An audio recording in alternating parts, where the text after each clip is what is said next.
Okay, Ma'am Jenilyn Morelio. Ma'am Jenilyn, ito na po yung sewing machine po na in-order nyo po sa amin TikTok. So, pakibasa po ito, pakisubscribe at pakifollow rin po yung Facebook page natin kasi dito ka namin bibigyan ng mga full video tutorial about sa cost ng ating sewing machine po, ma'am. Ayan. Okay? Then, unang-unang setup natin, ma'am, huwag nyo po kakalimutan gamitin itong wire sa ating transformer po, ma'am. Kasi importante po, etong sewing machine natin, ilalagay natin dito yan, ma'am. Okay. Tapos, ito namang isa para dito yan sa likod. Ayan. Ito po siya, ma'am. Ayan. Okay. Then, isunod naman natin dyan, yung transformer natin, ma'am. Ito po, ma'am, yung transformer natin. At ito'y isasaksak natin sa direkta po, ma'am. Yung wire ng transformer natin, ma'am. Ito po siya, ma'am. Ayan. Okay, din meron po tayong switch on and off po dito. Ayan. So, ayan po yung ating sewing machine po, ma'am. Ito po yung mga selector, yung rotation ng needle. Tapos, ito naman po, ma'am, yung ating sliding sa mga accessories niya po, ma'am. Makikita nyo po siya, ma'am.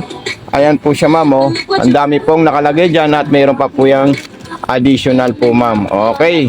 So, i-slide ko lang po siya, ma'am. Tapos, ilalagay natin dito yan, ma'am. Maglalagay po tayo ng sinulid sa ilalim. Papaano po, ma'am? I-open nyo lang po ito at i-ano nyo ito, ma'am. Ayan. Ito po siya, ma'am. Ayan yung lagayan natin ng sinulid sa ilalim. Pag kukunin natin, iangat lang natin ito, ma'am. Ayan po siya, ma'am. Ayan. So, meron po tayong refilling dito na maliit na nakausli at meron po tayong lagayan ng sinulid sa likod. So, pag maglalagay tayo ng sinulid sa likod, ito po siya, ma'am. Ayan. Okay. So, ilalagay natin dito. Ayan. Okay. Dito to po tayo magre-refill ng sinulid. Ayan. Okay. So, kukunin natin yan, ma'am. Ayan. Then, ilalagay natin dito yan. Ayan. Then, dire-diretso lang po siya, ma'am. Ayan. Pataas. Okay. Then, ilalagay natin dito. At dire-diretso na po sa butas ng karayom. Ayan. Ang pagtusok naman po dyan, ma'am, straight line papunta po dun sa likod po, ma'am. Okay. So, ayan po siya, ma'am. Itutusok natin sa butas ng karayom papunta sa likod. Ayan po, ma'am. Jenilyn Morelio. Ito naman po, ilalagay natin dito yan, ma'am. Okay. So, iano natin doon. Sabit natin dito. Ayan po siya. At itong handwheel, iikutin natin yan, ma'am, na paharap, pababa. Ayan po siya, ma'am. Paharap, pababa. Para makain niya po yung sinulid sa ilalim. So, ayan po sila, ma'am. Magsasama po yan, dalawa yan, pag ito'y hinila natin, ma'am. Ayun. Okay. So, sa mga YouTube po, ma'am, mayroon po tayong mga video tutorial doon para dito sa ating sewing machine. Isasarado natin yan, ma'am. Okay. So, ito po yung tela natin na maong po, ma'am. Ayan. Okay. Yung pang maong natahi natin, number 2 po siya, ma'am. Pang cotton, universal, number 3. Pang manifest, number 1. So, reverse, ayan po siya, ma'am. Okay. Speed control, tension, button start po yan, ma'am. Then, sa mga design natin, lahat niya po pwede magawa po yan, ma'am. Napakadali lang po yan. At napakadali siya i-operate, ma'am. Ayan. So, double straight line. Ayan, yung mataba na straight sewing, yan po siya, ma'am. Okay. Then, sa zigzagger naman po, ma'am, at edging, ayan po siya, ma'am. Ayan. So, double zigzag, meron po siyang number 6. Ayan. Okay.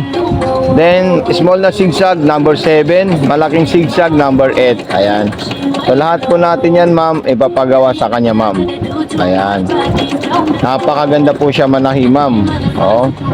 Ayan. Okay. So, pupunta na po tayo sa garterize at saka button holder po, ma'am. Okay. So, napaka-perfect po siya, ma'am. Pang garterize, number 10. Ayan. Then, pang button holder, ito naman pong number ABC. Ayan. So, pupunta po tayo sa button holder natin, ma'am. Ayan. Yung easy. Okay. Then, letter D, paabante po siya, ma'am. Ayan. So, napaganda po siya gamitin, ma'am. Then, maglalak po tayo ulit, ma'am. Ayan. Okay. Then, B. Assign B. Boy. Atras po siya, ma'am. Ayan. Makikita niyo po siya, ma'am. Wow. Ang ganda ng button holder natin. Ayan. So, napaka-perfect po siya, ma'am. Tingnan niyo po siya, ma'am. Oh. Ayan. Okay. Basta kung may mga katanungan po kayo, ma'am, huwag niyo po kakalimutan mag-message sa atin, ma'am. Okay, so thank you so much kay Ma'am Jeannie Lynn Murillo. So ito na po ma'am yung mga pa-freebies natin. Kompleto na po yan ma'am. Pa-unbox po siya ma'am. Salamat. Thank you and God bless po ma'am.